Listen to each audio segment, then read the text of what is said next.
koliko sam tužan, još više sam ponosan danas kada vidim koliko vas je ovdje. Iz svih krajeva Hrvatske, Bosne i Hercegovine i iseljeništva. Kada zajedno vidim mlade i stare, muške i ženske, i doktore znanosti i šljakere. Kada u zajedništvu vidim navijače i zastave svih naših klubova i ratne oznake svih hrvatskih postrojbi iz Domovinskog rata. I ZNG, i MUP, i HOS. Zajedno u ratu, zajedno u miru, zajedno u smrti, zajedno u uskrsnoću. Vaša prisutnost svjedoči kako je vrijedilo boriti se za stvaranje naše Hrvatske. Siguran sam i Žarko je ponosan, a koliko je tek ponosan njegova majka, ne usudi se ni pomisliti. Preuzeo sam ovu časnu, ali tešku obavezu reći nekoliko rečenica ko je bio Žarko, majka Crvenkapa, jer to je moja dužnost prema mom vojniku, ali prema jednom od najvećih heroja Domovinskog rata. A od dužnosti nisam nikad bježao, kao ni pokojni Žarko. Iako bi se ovaj čas najrade zavukao negdje u neki tamni osamljeni kutak i dobro se isplakao. I Žarko je mogao ostati sa majkom Anom u Zagrebu, u Dubravi, pomalo raditi i biti živ. No Žak, kako smo zvali njegovi prijatelji iz kvarta, a u Bogdanovcima tako smo zvali naši studenti, doktori dragovoljci HOS-a, također mladi kao on, Zoran i Dražen, izabrao je drugačiji, puno teži put. On je svoj kvart, svoju majku, svoje prijatelje, svoju djevojku, svoj grad i svoju Hrvatsku odlučio braniti na njenom krajnjem istoku, u Vukovaru. I to vrijeme kada su iz toga smjera prema Zagrebu, prema Istri i Sjevernom Jadranu, a i prema inozemstvu putovale kolone vozile ljudi. U svojoj kvartu bio je poznat kao zaštitnik slabijih, često puta je daleko većih i jačih momaka nego što je bio sam. Toga ljeta 1991. kad sam ga upoznao, bio bez prednjih zubi, bez koji je ostao štiteći slabije od jačih. I to neposredno pred odlazak za Vukovar, još dok smo se borili na Zagrebačkom Borongaju. Do toga nije poružnjivalo, već me njegov vječni osmijeh davalo neki posebni šarm. A kad bi ga neko pitao za te zubiće, samo bi rekao, a to mi je napravio John Cipele od nekog lika, a kaj misliš kak tek on zgleda?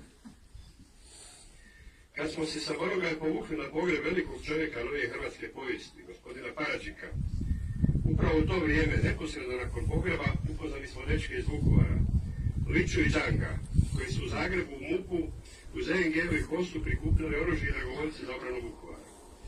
Žarko je naravno bio među prvima koji se stavili na raspolaganje. Jednako kao još dvojica njegovih dečki iz Dubrave.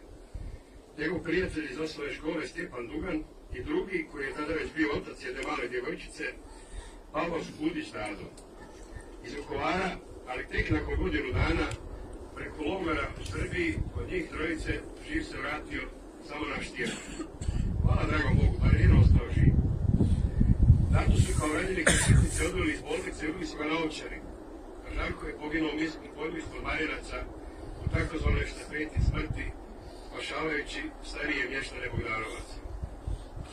Tada je s njim u minskom polju poginulo još 6 hrvatskih branitelja, dok su njih 4 bili teško ranjeni, te su usprkos teškom ranjavanju, bez liječničke pomoći, bez hrane i s malo vode, na minus 15 stupnjeva uspjeli preživjeti 8, 9 i čak 12 dana, koliko je dugo preživio najteži ranjenih, među njima Ivica Jurča, bez 2 noge i tijela izbušenog sa stotinama gedara.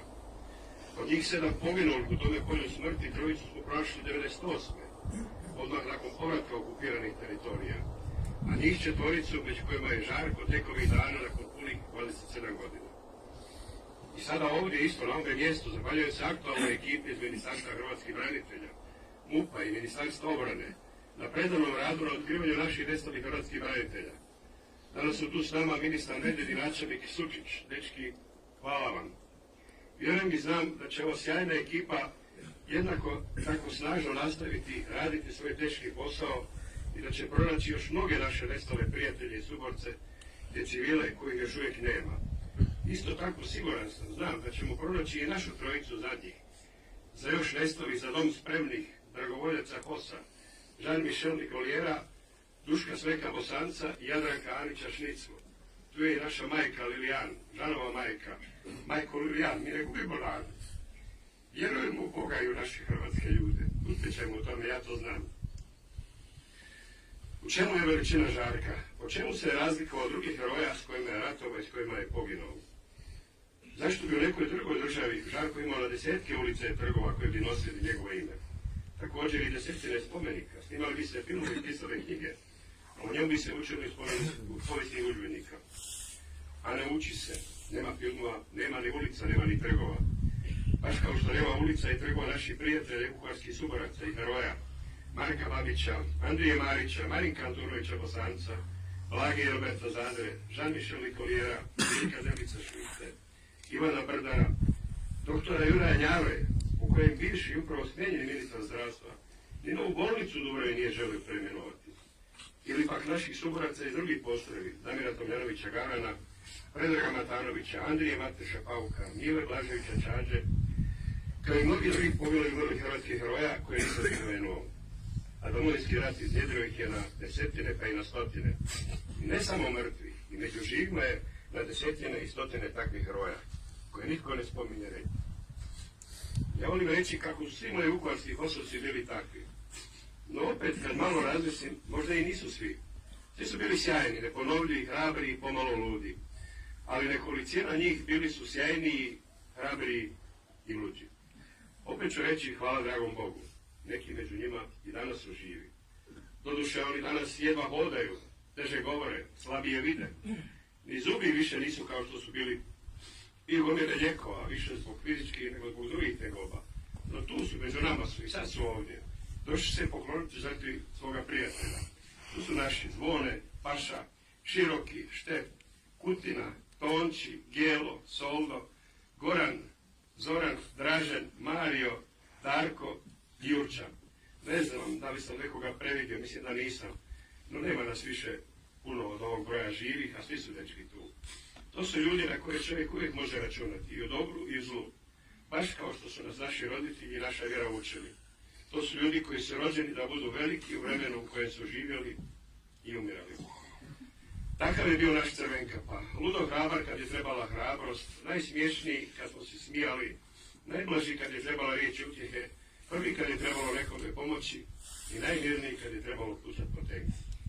Žarko je u svakom trenutku bio čovjek i bojevnik na koga smo mogli računati i u dobru i u zlu, a većeg zla od rata ne postoji. Žarko do tada nikada nije pucao zručnog bacača, a svojim prvim hicem ušao u povijest. Preokrenuo je tijek rata. Mi zapravo jako skromno kažemo kako je on 2.10.1991. preokrenuo tijek bitke za Bogdanovce, koji su do uništenja njegovog te prve 84. bili izgubljeni, okupirani. No Žarko je s ovim pogodkom preokrenuo cijeli tijek Domovinskog rata. Možda će mi neko prigovoriti i reći da je ovo neskromno. No kad se sjetimo tih vremena, Bogdanovci su tada bili vrata Vukovara, a Vukovar je u tome trenutku bio predziđe obrane cijele Hrvatske, kako u fizičkom, tako još više u psihološkom smislu. Vukovar je u tome vremenu bio uskrsli hrvatski Siget, u kojem je izvinulo svih 2500 branitelja pod zapovjedanjem Nikole Šubića Zrinskog, uporno odbijajući tada najmoćniju svjetsku vojnu silu, cijelu tursku armadu pod zapovjedanjem Sulejmana Veličanstvenog. Vukovar je tada bio iskrsnog američki Alamo, u kojem je šačica dragovoljaca pod zapovjedanjem Jesa Buvija i Vilema Bitrevisa uporno odbijala meksičkog generala Santa Anu sa silnom vojskom. Crvenkapa je tim svojim prvim hicem cijelu vukovarsku herojsku sagu napravio održivom. Bogdanovcima je 40 dana, u Vukovaru još 50 dana. A Hrvatska, zahvaljujući svemu tome, nije okupirana u cijelosti još do zime 1991. Hrvatska je dobila na vremenu, ustrojila je svoju vojsku i sljedeće 4 godine pobijedila je u nametnutom ratu protiv višestruko nadmoćnijeg neprijatelja, a usprko željama i planovima europskih i svjetskih moćnika i sila. Tako zapravo stoje stvari, a mi koji smo još živi imamo obavezu i dužnost svjedočiti o tome. Vrlo često pomislim kako je Žarkova žrtva i sve žrtve naših prijatelja i suboraca, nečijih sinova i kćeri, braće i sestara, bila uzaludna. Onda se sjetim kako je za ustraj države najviše od svega potrebito vrijeme, koje se ne mjeri sa 20 ili 30 godina, jer to nije puno niti u životu čovjeka, a kamoli države, a samo da malo smirim. Onda se sjetim dočeka naših sportaša, znajući svjetski natjecanje, onih 100.000 mladih sa hrvatskim znamenjem, I onda znam i vjerujem da ima nade za nas. Vjerujem u to. Svake godine 18.11. u Vukovaru također svjedočimo o tome da nas ima i da ćemo izdržati sve iskušenja pred koje nas dragi Bog stavlja. Ne mirimo se s time i nezadovoljni smo i to je dobro, jer upravo iz tog razloga promjene moraju doći. Dragi Žarko, prekjučer smo u Koletnicima pored Vinkovca pokupali našeg suborca Marka Kneževića, gardistu iz Kuna. Jučer u Zagrebu našeg drugog suborca, Stjepana Katića, Zengu i 204. Vukovarske brigade. Za 10 dana u Jonku pokupat ćemo još jednog gardistu iz Kuna, Antuna Petrića Šovca. A danas sahranjujemo tvoje posmrtne ostatke i tvoju vojnu odoru u kojoj si pronađen, na kojoj je i nakon 30 godina neoštećen ostao znak naše postrojbe dragovoljaca HOS-a sa blještećim za dom spremni, kao svjedočanstvo jednog vremena u kojem smo stvorili našu Hrvatsku. Nitko danas nema pravo skrivati oznaku od koje smo se borili mi dragovoljci HOS-a. Ta je oznaka skupo i krvlju plaćena. Ne postoji taj sudac ni zemaljski ni nebeski koji bi tebi i nama mogao uskratiti naš znak. Počivaj u miru, dragi prijatelju. Nek tvoja duša napokon nađe mir uz majku Anu, a nadamo se i vjerujemo i uz oca Vinka. Mi koji ostajemo iza tebe napokon ćemo imati poznato mjesto gdje ćemo te obilaziti. Pomoliti se za tvoju, kao i za duše mnogih naših prijatelji koji se odavno otišli, ali i za prvog među nama koji će se vama pridružiti. Ostajemo ponosni i sretni što smo u jednom trenutku vremena živjeli zajedno. Hvala ti na svemu. Žak, ovo nije zbogom, ovo je doviđenja. Počivaj u miru Božjem i neka te čuvaju svi anđeli nebeski.